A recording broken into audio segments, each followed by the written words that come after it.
If you have an opportunity to get a bus driver's license in the United States Army, I definitely recommend it. There's some reasons why it potentially can pay off. It may sound like a pretty crappy thing to be a bus driver in the Army. It's not your permanent job, it's kind of like an additional duty, a thing that you will sometimes have to do. And if you sometimes have to do it, it can be pretty beneficial.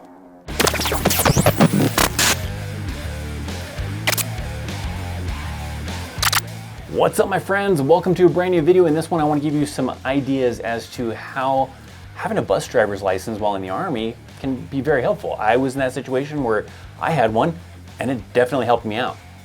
So we're going to get into some of the ways that kind of helped me in the Army by having that bus driver's license. It's not just specific to 88 mics. I'll explain a little bit about that too. But before we get into the video, make sure you're following me on social media. Follow me on Instagram. Follow me on Twitter. All the socials are available down in the description box down below, so go check them out. Now, let's talk about why I say that it's maybe a pretty good idea that if you have the opportunity to get a bus driver's license, do it.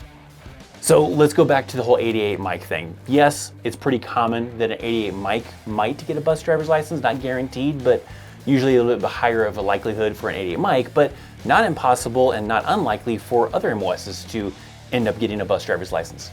Some scenarios where I've seen actually other individuals that were not 88 mics end up having to get a bus driver's license is maybe in their unit they didn't have any 88 mics in their, their company or in their troop or whatever. Maybe they do have some 88 mics, but there's not very many of them, so some other individuals have to go get a bus driver's license. Or maybe it's just one of those scenarios where the platoon that maybe has 88 mics in it, maybe the distro platoon, the transportation platoon, they're too busy with other taskings, so they don't really have anybody available to be able to go get the bus driver's license to actually drive the bus because they're busy with other missions. So you, in another MOS, maybe it's supply, maybe it's infantry, who knows, ends up having to go get that bus driver's license.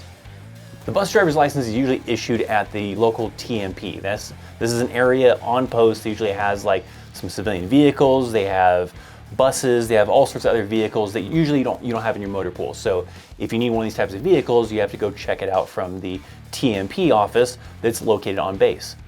So they offer the bus driver's course, usually several days. Your unit sends you there, you go and you practice learning how to drive a bus, and you'll drive around base, you'll drive off base and all sorts of stuff. And then at the end, if you probably didn't wreck the bus or crash into somebody and prove that you knew what the hell you're doing, then you get a bus driver's license, and now you're authorized to be able to check out a bus from that TMP on base. So now the possibilities of how it can get you out of things, there's a lot of different ones. And the main thing I'm going to do here in this video is kind of mention how it got me out of certain things. Now there's certain things in certain kind of situations that because I was the licensed bus driver in the unit, I got out of some pretty cool things to where it made it a little bit easier on myself, during certain kind of situations. Now of the 3 places I was stationed, stationed at Fort Riley, Kansas, I was stationed in Korea, and I was stationed at Fort Carson. 2 of those, I had a bus driver's license. That was Fort Riley and at Fort Carson. I did not have a bus driver's license in Korea. Those are some dedicated individuals that actually drove buses where I was at.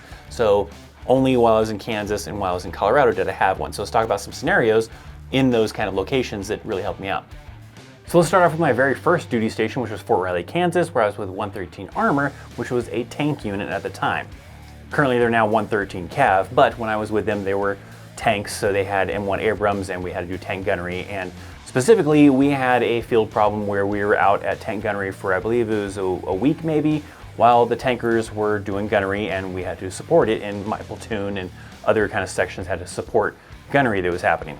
Now, while we were doing tank gunnery, there was individuals that still needed to be able to go back to the main area to maybe go do a dentist appointment, maybe some kind of medical appointments, or whatever kind of a thing. There was soldiers that had things going on pretty much every single day, so they needed a way to get these soldiers back to be able to take care of those things that still had to get done.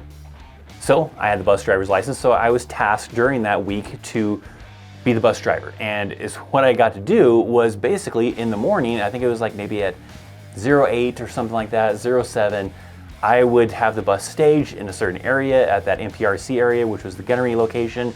And the people that had to do appointments, had things that they had to go back for, would load up onto my bus and I would take them back to that rear area. While they were taking care of their things they had to do, I was basically free to do whatever I wanted to. So I was allowed to go off to Burger King, go hang out in my barracks room, do whatever I needed to do. And then I think it was maybe 1,500 or 3 p.m. is when the bus was supposed to be leaving to come back. So I had most of the day to basically just hang out, chill, eat fast food if I wanted to, while everybody else out in the field are eating MREs or maybe some chow hall food that they're kind of cooking up in that area. So of course I did just that. I would go get fast food, I would take a little nap maybe in my barracks room, maybe watch a little TV or whatever. And then 1500, 3 p.m. comes around, then I wait for everybody to load back onto the bus that's supposed to be coming back with me, take them back out to NPRC, back out to the gunnery location, drop them off, and then I had to still stay out there though. So yeah, after it was over, after I was, dropping them back off back at the gunnery location, then I would still have to kind of do some stuff, with my unit, with my platoon and everything. Still had to spend the night out there, but I still had several hours that I got to go back to the rear while a lot of these other individuals were stuck there for that entire week, not getting to go get Burger King, not getting to go watch movies, not getting to take naps and all that kind of fun stuff. So it was pretty kind of a pretty chill kind of situation. There was a few other situations like that where gunnery, the field, something like that, where being a bus driver really helped out because I was able to kind of get out of certain things because people needed to be shuttled back to wherever they needed to go to. Now, that wasn't something I did every single time. Sometimes there was, I think, other individuals that had bus driver's license, or sometimes they just didn't need a bus, so you're just stuck doing the field. So it's not like it got me out of the field all the time, but there was a couple of times here and there where it did help me out, and I gotta get out of some field problem stuff. Oh, by the way, this shirt here that I'm wearing in today's video is actually provided via Grunt Style, this cool garage button down that is pretty nice. They have available for both men and women now, so both can enjoy this button down work style kind of garage shirt that's cool for out and about, maybe for work. I like to use it sometimes for work, but nonetheless, it's a very comfortable shirt. So you got some other button down types of shirts. They even have long sleeve versions. They also have their awesome cool shirts as well. And the best thing for my viewers out there, to utilize the link that I have down in the description box down below. That will allow you to be able to get 25% off your first purchase. Just make sure you use the promo code CHAOSARMY at checkout. That way you can take advantage, 25% off your entire purchase. Great deal. Go check out Grunt Style. Link in the description box down below. Let's get back into things. The other big one I remember while stationed at Fort Riley, Kansas was this crazy situation where I remember I got woken up at I think it was probably 4 o'clock in the morning or something like that, and I was told, hey, we need you downstairs, first sergeant needs to see you. So I didn't know what the hell was going on. I almost kind of thought maybe I was in trouble for something, but I'm trying to roll it back. I was like, I can't think of anything I would have done. So the first sergeant, I wasn't in trouble. He was like, hey, you're gonna go over across the street to this other unit. They have a bus for you. You need to grab that bus and bring it back over here and be here for the PT formation and be ready to drive the bus. And that's really all the information he gave me. It kind of seemed very hush-hush, kind of weird, but that's all the information that the first sergeant really gave me. So I had to go over to the other unit. There was someone there at their CQ desk that was waiting for me, that was available to give me the keys and the book that has all the dispatches, kind of like the registration for the bus and everything, and then brought the bus over to my unit. So then PT formation comes along and everything, and it turns out we're all going on a little adventure. And kind of at that time, all the first sergeant told everybody, and including me, was that we were all going to load up onto the bus, and I was going to drive the bus over to the MP station. So that felt kind of sketchy, kind of weird. I was like, oh crap, why are we all going over to the MP station? Well, we weren't in trouble, at least not us on the bus or anything else like that. So take the bus over there, we get out of the bus, get into formation. We had a soldier who actually got in trouble for a DUI. And so the first sergeant brought that soldier out of the MP station, probably still a little bit hungover, to make an example in front of everybody. So is what they were doing, not something that may or may not fly nowadays in the current day's Army, but nonetheless, they had this guy who was probably still a little hungover, maybe still a little drunk, that had gotten busted for a DUI. He was going to be leading this company run back to the company area. So everybody had to, kind of motivate him to get his ass going, whatever, make him feel embarrassed, I guess, kind of a thing. And they all did a big company run to make him run, sweat out all the alcohol, and run all the way back to the barracks area, to our company area, which was probably a good 5 or 6 miles. Nothing super wild and crazy, but nonetheless probably sucks when you're in that situation. Well, I got to drive the bus, so they all took off on their company run. First sergeant told me to take the bus back and just be back at work at 9 o'clock for the normal stuff. So I didn't have to do that crazy run. Got me out of another situation. Now for Fort Carson, there was a couple of situations I remember that were pretty key. Things like, you know, kind of like a similar thing with Fort Riley where the field, a few times where I got out of the road march because we had these crazy long road marches and they didn't want me doing the road march because they didn't want to take the chance of maybe me getting injured during the road march and not being able to drive the bus to get everybody back because, you know, this bus took us way out into the range areas to do this long 12-mile road march or whatever it was. And so I got to hang out on the bus and just take a nap and relax and listen to music with the radio on the bus while everybody else was doing this road march, probably for sergeant's time training or something. So that was pretty cool. The main story that I remember that was pretty cool about while having a bus license while I was stationed at Fort Carson was actually while we were at the National Training Center at Fort Irwin. We had the normal stuff, you know, they had the first week, you know, of getting vehicles off the railhead if you had some, checking out vehicles, spending 2 weeks doing actual field exercise. And then the last week we have the vehicles that we brought from Fort Carson that have to get rail loaded back onto the train to get sent back to Colorado. So we have soldiers that have to go and take those vehicles from Fort Irwin over to Yermo, which is, when you're doing it with a convoy, it's a pretty long drive. Normally it would be just by using the freeway, using the regular civilian roads, a 30-minute drive, but doing the convoys, that's easily like an hour, 2-hour drive.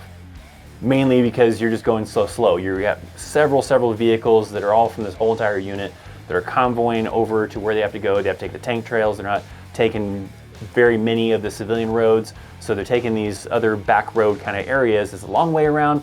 Plus you're only going like, I think maybe 10, 20, 30, 40 miles an hour, not very fast kind of a thing. So what normally would be like a 30-minute trip ends up being like an hour or 2-hour trip.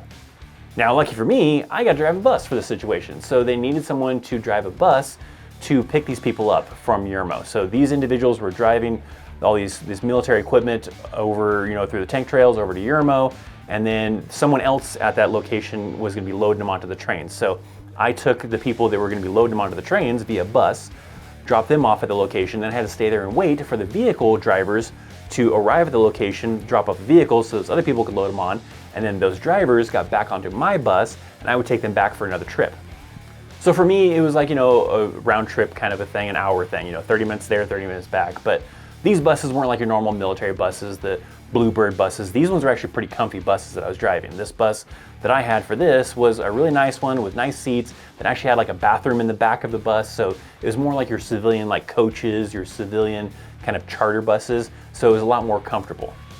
So that's all I really had to do was drive those first at the beginning, the individuals that were loading the train up with the vehicles, drive those people there to wait for the vehicles to show up. I hang out, wait for the drivers. I take them back for them to drive some more vehicles down. And then I go and drive back to Yermo, another 30 minutes to wait for those guys to get done dropping off those vehicles.